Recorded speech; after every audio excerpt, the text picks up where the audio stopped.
Hello everybody and welcome back to my channel. My name is BB, and if this is your first time here, welcome. And if you're back for another video, then welcome back. And also thank you for hanging with me because I know I have been very inconsistent, but your girl has been busy. And one of the things that I have been busy working on for the past year, besides working, has been buying a home.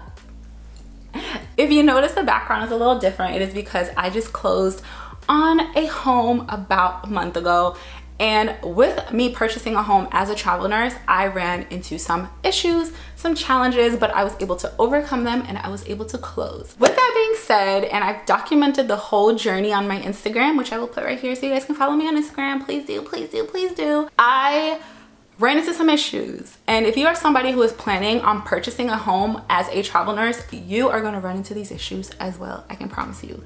So I wanted to do this video to help you out, to help you plan ahead. That is going to be the name of the game, by the way. If you're somebody who wants to purchase a home and you're a travel nurse, you need to plan ahead. This is a long process, but these are the things that you can do today. You can start thinking about before you go and you start working with a loan officer and you start really seriously looking for a home. So if you want to hear about all that and then some, then let's get into the video. And please do not forget, you know they all say it, please do not forget to give this video a thumbs up if you found it to be helpful. And also please do not forget to subscribe to my channel because I will be posting a lot more now, especially with all my home decor and stuff. So if you're like really into that, please follow. So if you want to be part of the fam, then please subscribe to my channel, and like I said, give it a thumbs up, leave a comment down below if you have any questions or if you found this video to be helpful. So without yapping on anymore, let's get into the video. So why is it so difficult for you to purchase a home as a travel nurse? The main reason that it is difficult for you to purchase a home as a travel nurse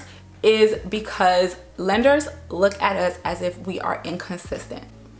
I know, inconsistent. So with the inconsistency, it comes with the fact that for them, every contract that you are working looks like you're working a completely different job. Every time you work with a new agency, it looks like you're working a whole nother company. One of the biggest things when you're purchasing a home and a lender is giving you such a huge chunk of money, $100,000, $200,000, $300,000 they could be giving you for you to purchase a home, they want to see consistency. They want to see that you are going to be able to make your mortgage payment. They want to be able to see that you're making enough money to make this mortgage payment. And with travel nurses, we're inconsistent. We are constantly changing jobs. We're constantly changing agencies. We're constantly making a different amount of money. With this contract, you could be making $4,000 a week. The next one, you're making $1,000 a week. And then you made so much money in the month of November for the whole year, you decided you want to take December off. That is inconsistency. And in our world, it seems normal, but for the average person, that's not normal. So for lenders, it's a hard concept for them to grasp their mind around. With some travel nurses, they jump around from agency to agency chasing the highest rate, and that's great. That's awesome. If you're not planning to buy a house, keep doing that. But if you're somebody who is planning to purchase a home, I would 100% not recommend you keep changing travel agencies. And the reason for that is because when you're purchasing a home, the lenders are going to ask for you to submit every single W-2 from every company that you've worked with for the past 2 years.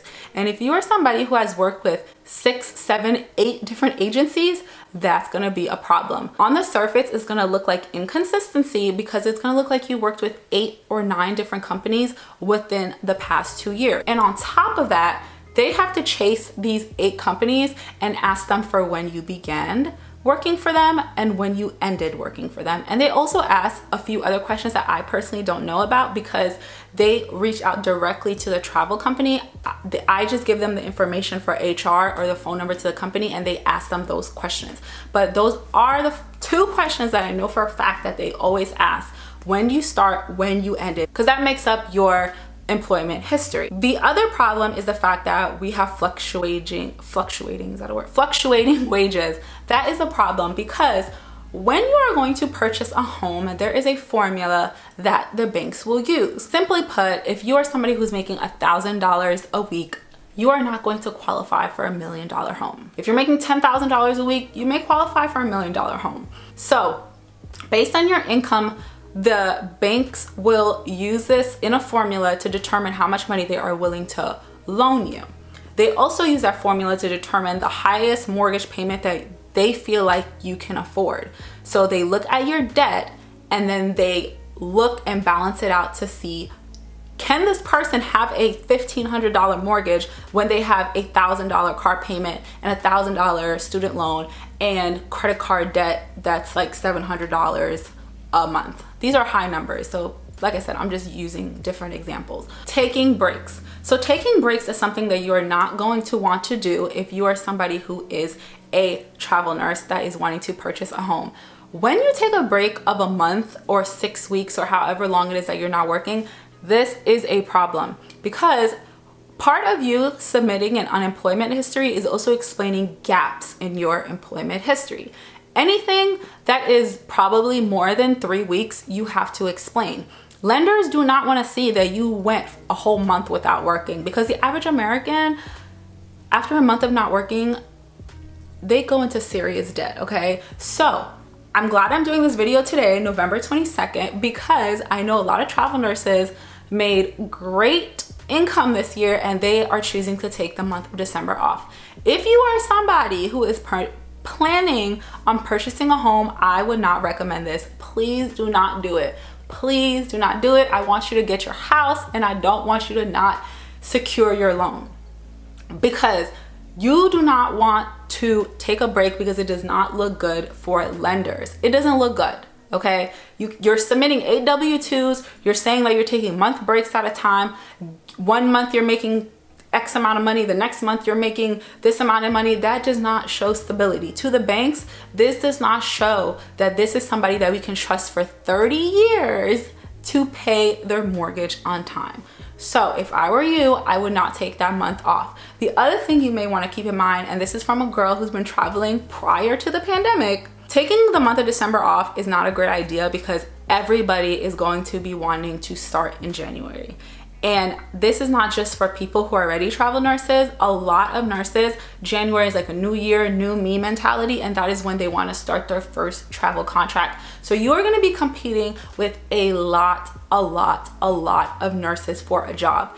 And your start date may become delayed. Your contract may cancel. So now you're going for the month of December that you took off, and now you're going into January where your start date may be pushed back 2 weeks. So now you're at 6 weeks of not working. And you're gonna have to explain that to a lender why you did not work for 6 weeks. And sometimes they don't wanna hear an explanation. Once you haven't been working for 6 weeks, they don't wanna hear nothing else. So please, please, please do not take the month of December off if you can help it. Don't do it. The other thing that you're gonna wanna do is make sure that if you currently do have a mortgage, that you do not make one late payment. Do not make one late payment. This is pretty simple, straightforward. I'm not gonna get into it. Just don't do it. With the lender that I had for my home, which was the preferred lender, which was basically the lender that built my home is brand new. Brand spanking new. It took a whole year to build. If you had one late payment within the past year, they will not give you the loan. A whole year, you have to show that you paid every single loan, mortgage payment on time. So do not make one late payment on your mortgage, okay? Don't do it. So those are the things you're not gonna wanna do if you are somebody who is looking for a home as a travel nurse. So now, here are the things that you're gonna wanna do. These are the things that are gonna help you qualify for a home. The first thing that you're gonna wanna do is decide if you want a new home or if you want a new construction. Both of them will have their challenges. The thing that you want to keep in mind is when you are purchasing a home, they will look at your W-2s, like I said, for the past 2 years, but they're also going to be pulling your bank statements. Your bank statements, depending on the lender, 60 days or 90 days. Mine's was 60. Within those 60 days, you cannot show a few things that if they see are red flags, it may disqualify you in getting a loan.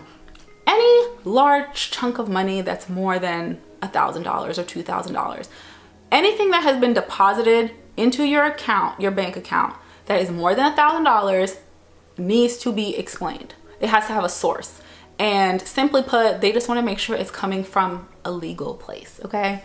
So don't be holding $5,000 for your friend. Don't put that $2,000 cash gift or whatever into your bank account, because you will run into issues with that. The other thing that you're gonna want to do, if you are not working a crisis travel assignment and your taxable income is under $30, okay, you are going to want to take a local travel assignment. So let me give you a little bit of tidbit, okay? And you may not know this. When you are purchasing a home, banks do not identify your tax-free money as income.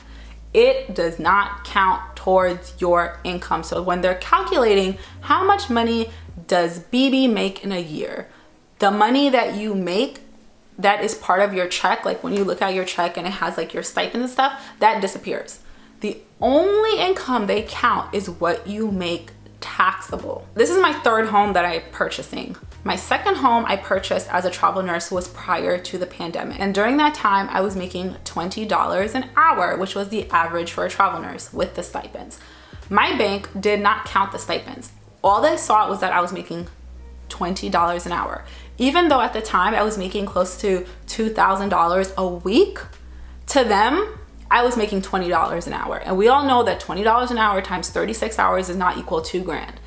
But that is what banks look at, which goes back to the point about the W-2s. If this is your first year traveling, you may not know this, but when you get your W-2s in the mail come December next month, the amount of money that it's going to show is significantly less than what you are seeing every week. This is a good thing because we're not taxed as much because all that money is tax-free, so it doesn't show up on your W-2s because you pay your taxes based on taxable income.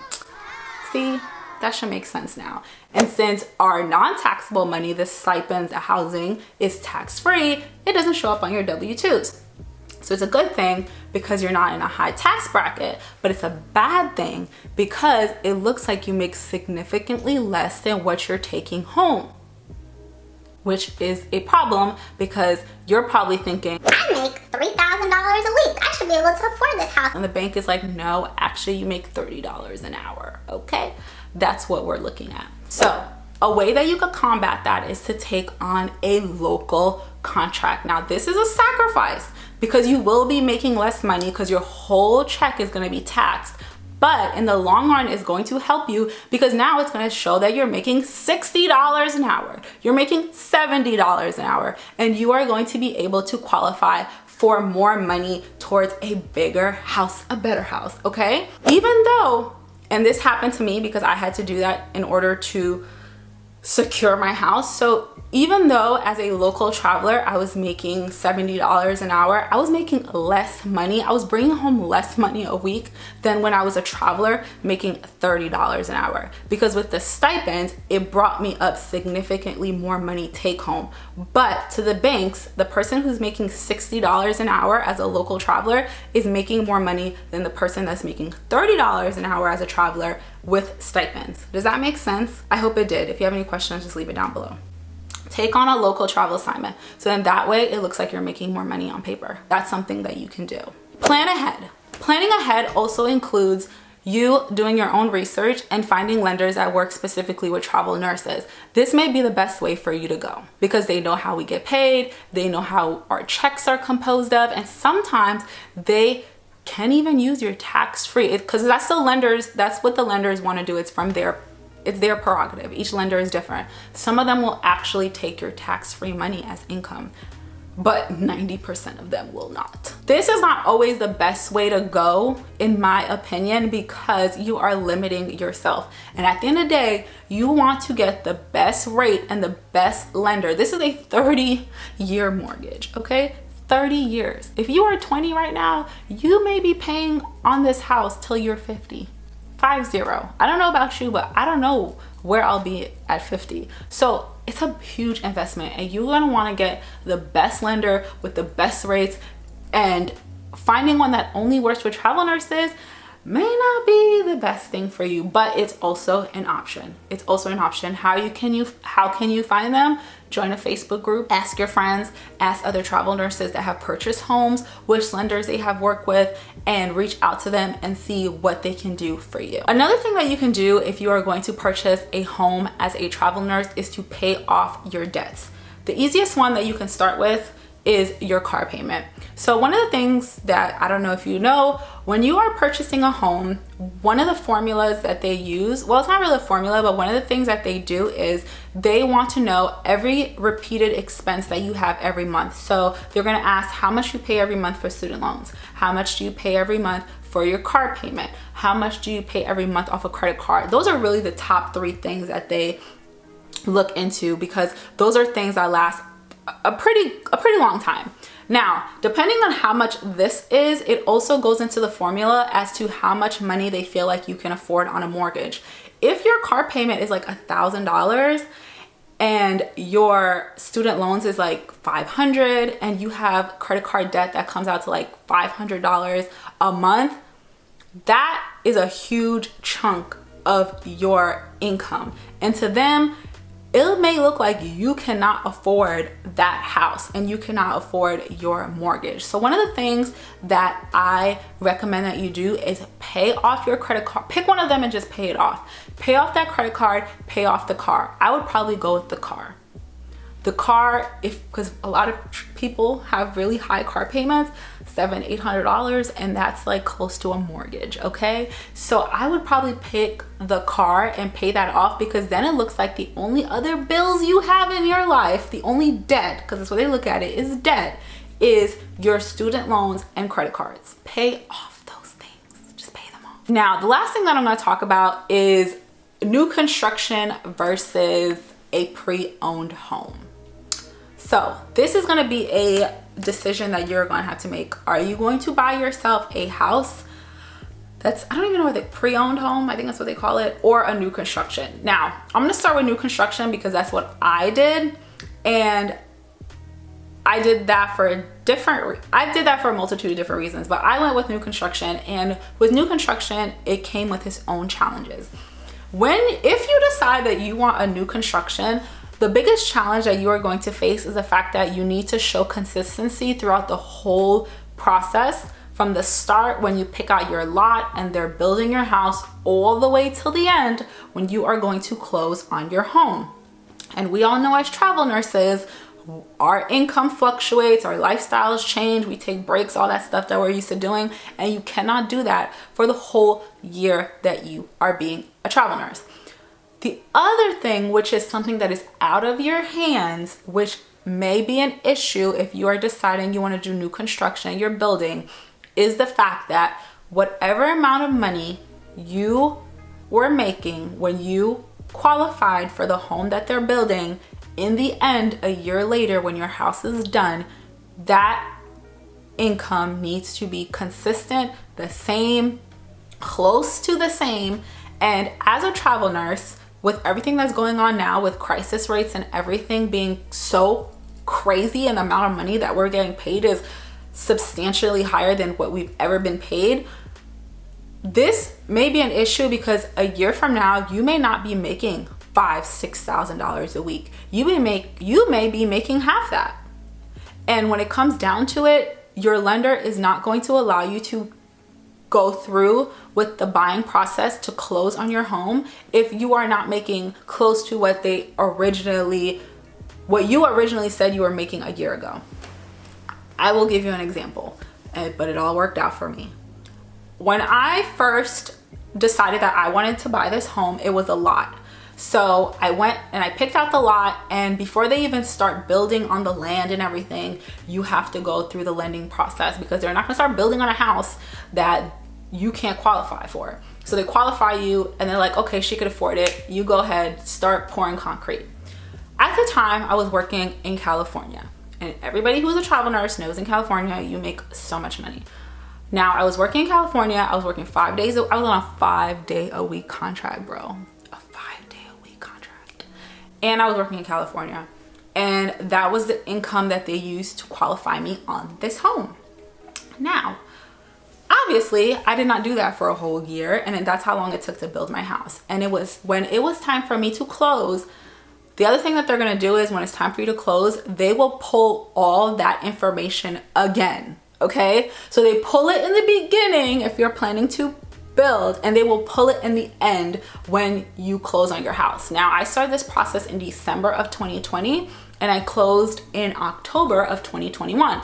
So in October, they made me give them my pay stubs for the last 2 months.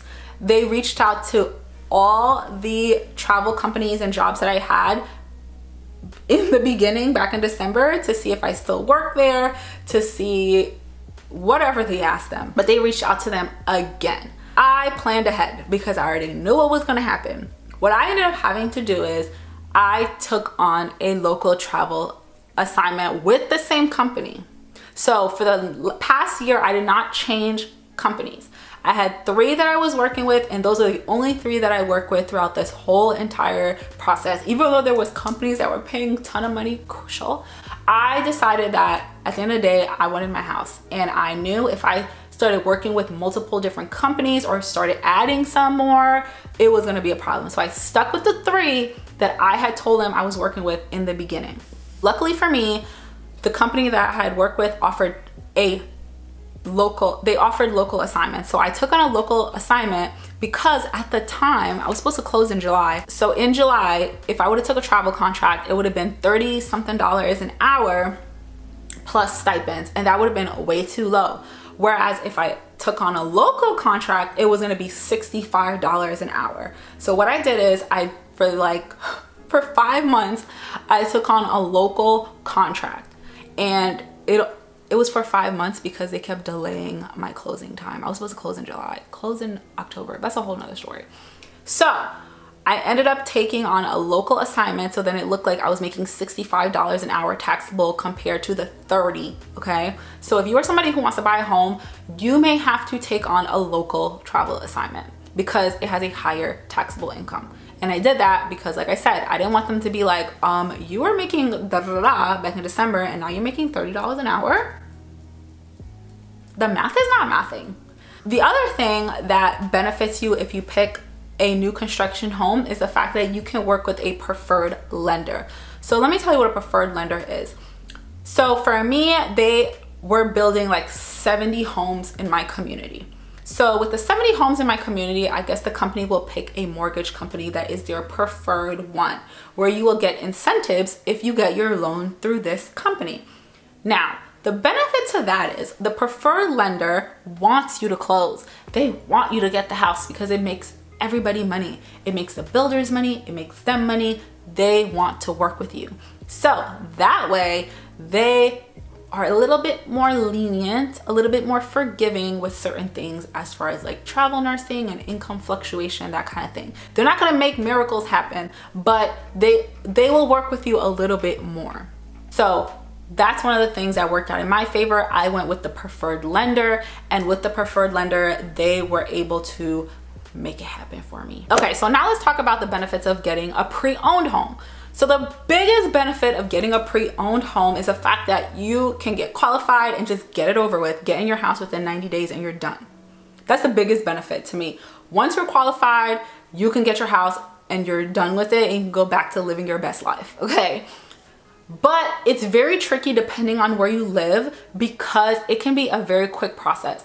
The way that the market is, and I live near the Atlanta area, if you see a house this morning, you need to make an offer that can sometimes even be more than what the house is worth like that afternoon, because there's so many people looking for a house. So it can be really stressful that way, and also emotional because you can find a house and you fall in love with it, and the next day they tell you that somebody offered $20,000 more than what it was listed. What? And then you can't get the house. And you can have that done to you multiple different times. So that's one of the downsides of buying pre-owned. But like I said, the benefit is that you don't have to go through the process twice, basically, which is what I did with my new construction. And also another benefit with that is you can go back to what we were talking about, which is finding your own lender. And your own lender could be somebody that works specifically with travel nurses. And that's pretty much it. That is it. That is the end of my video. I hope you guys enjoyed it. I hope I kind of gave you some insight as to things that you can do if you are somebody who is finding it challenging to purchase a home as a travel nurse, and also the things that you can do and things that you should not be doing? If you are somebody who wants to purchase a home as a travel nurse, if you liked it, give it a thumbs up. And if you found it to be helpful, or you know somebody who is looking for a home right now, then pass it on, share it with them. And that is pretty much it. Thank you guys so much for watching. Love you lots, and I'll see you soon. Bye. Do you guys love how it's like professional up here and like party pajama pants down here? I'm living for that vibe. I am living for that vibe.